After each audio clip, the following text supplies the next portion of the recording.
है ना। आज जिस बिस्तर पे सोए हो ईशा की नमाज छोड़ के, पता नहीं सुबह को आंख खुलेगी ये तेरा बिस्तर होगा या आंख खुलेगी कि कब्र का बिस्तर होगा, कुछ पता नहीं। मौत को लोगों सख्ती से याद करो, मौत को अपनी जिंदगी से बहुत करीब कर लो। जितना मौत को याद करोगे इतना गुनाहों से दूर बचोगे। अगर कभी हराम काम करने का मन में आए ना, तो एक बार अपने मन में ये भी सोच लेना एक दिन तुझे मरना भी है। जिस दिन तूने ये सोच लिया ना तुझे मरना है, उस दिन से हराम काम करने की आदत छूट जाएगी।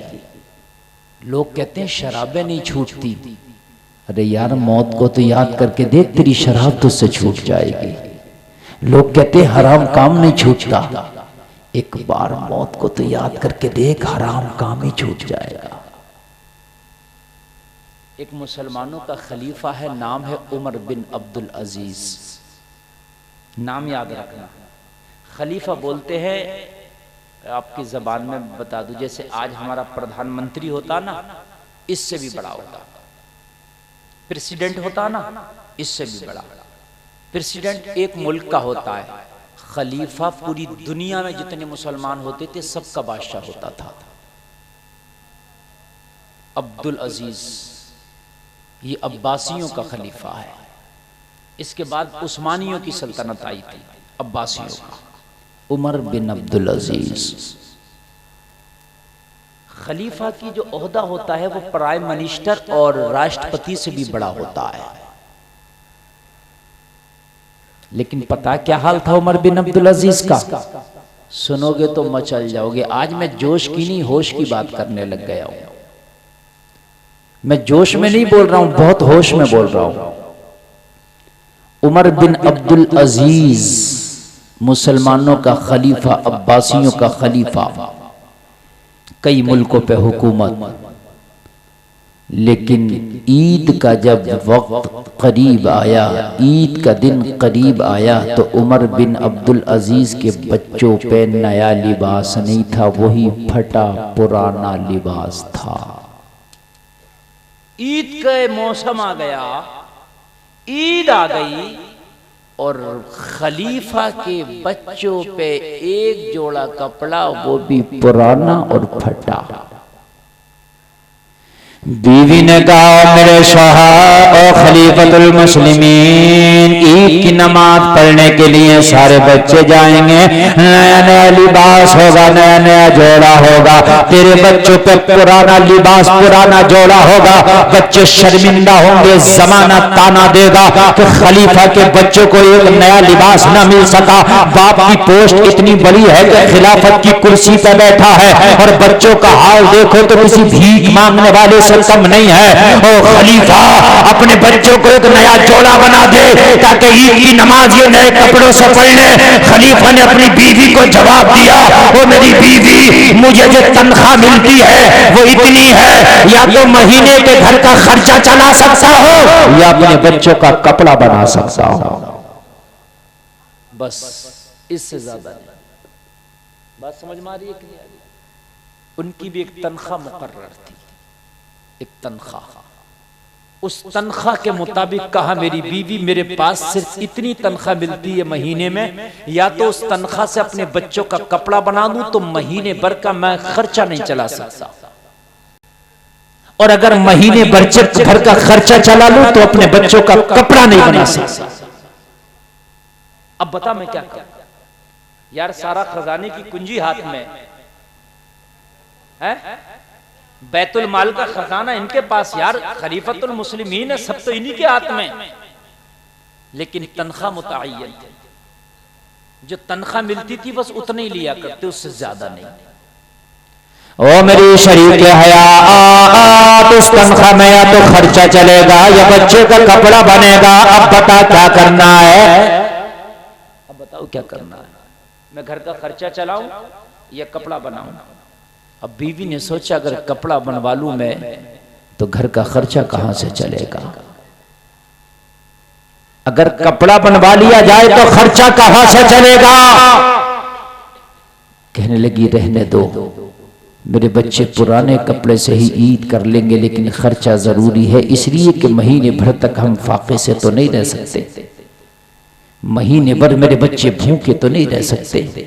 बीवी भी नेक थी, आज की बीवी होती तो मान जाती, कहती फिर इतनी बड़ी कुर्सी पे क्यों बैठा है, और इतने बड़े ओहदे लेके क्यों बैठा, किस काम के तेरे ये ओहदे जो बच्चों को खाना ना खिला सके, किस काम का तेरा यह पद जो बच्चों को खाना ना खिला सके, किस काम की ये कुर्सी जो बच्चों को खाना ना दे सके। आज की बीवी तो ताना दे के मार डालती, मगर वो नेक शोहर की नेक बीवी थी, उसे पता था कि अगर तनख्वाह से बढ़ के एक सिक्का भी लिया तो वो इसके बच्चों के लिए हराम है, इसके बच्चों के लिए क्या है, हराम है। जरा इस्लाम की तालीम को सुनो, इस्लाम का सबक पढ़ो कि इस्लाम क्या बताता है। बीवी कहने लगी मेरे शोहर अगर पुराना कपड़ा है तो चलेगा, लेकिन बिना खाने के नहीं चल पाएगा, लिहाजा कोई बात नहीं, इस साल की ईद हम पुराने कपड़ों पे करेंगे, कोई बात नहीं, इस साल मेरे बच्चे पुराने कपड़ों से ईद की नमाज पढ़ लेंगे, अगली ईद आएगी तो देखा जाएगा। ये खबर उड़ते उड़ते पूरे शहर में पहुंच गई कि खलीफतुल मुस्लिमीन के बच्चों पे लिबास पुराना है। ये खबर पूरे शहर में आग की तरह फैल गई कि खलीफतुल मुस्लिमीन के बच्चों पे लिबास पोशीदा है। इतना पैसा नहीं खलीफा अपने बच्चों को नया लिबास बना सके। ओ भाई उठ के जाने वालों, थोड़ी देर मेरी तकरीर सुन लो, मुझे पता तो है कि टाइम ज्यादा हो गया और आपने जाना है। मेरी तकरीर 1 घंटा होने वाली है, मैं 10 मिनट और बोल लूं और उसके बाद इंशाअल्लाह हम सलाम पढ़ेंगे।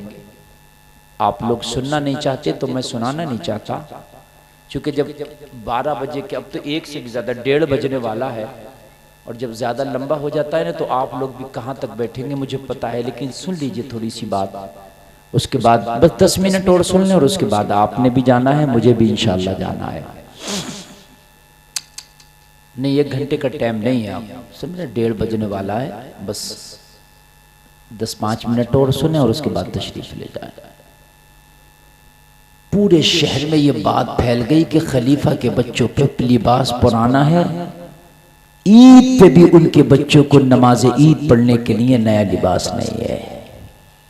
अफसोस की बात थी, सब ने अफसोस किया, खलीफा की ईमानदारी को देखा, खलीफा की ईमानदारी को देखा। बीवी भी बड़ी नेक थी, निभाया, और नेक बीवी वही है जो अपने शोहर को हर हाल में निभा ले। अगर शोहर अमीर है तो अमीरी में भी निभाए, और अगर शोहर गरीब है तो गरीबी में भी निभाए। वो है वफादार बीवी। जो कैशियर था, जो सबको तनख्वाहें बांटता था,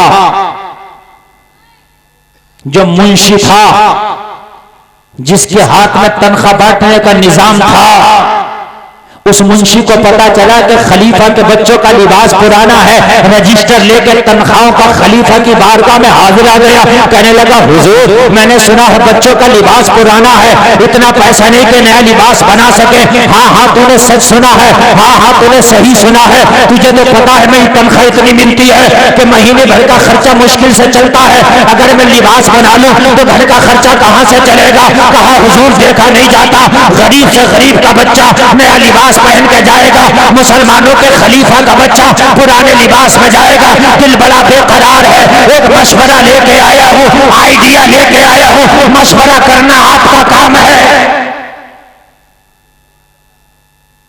तो जो है ना, क्या लेके आया हूं मैं, एक मशवरा।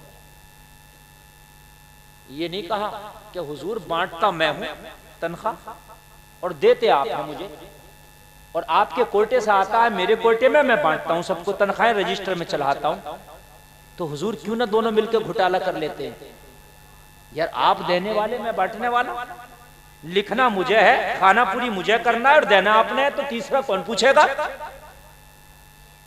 बात है कि नहीं है। और आज ऐसे ही हो जाता है।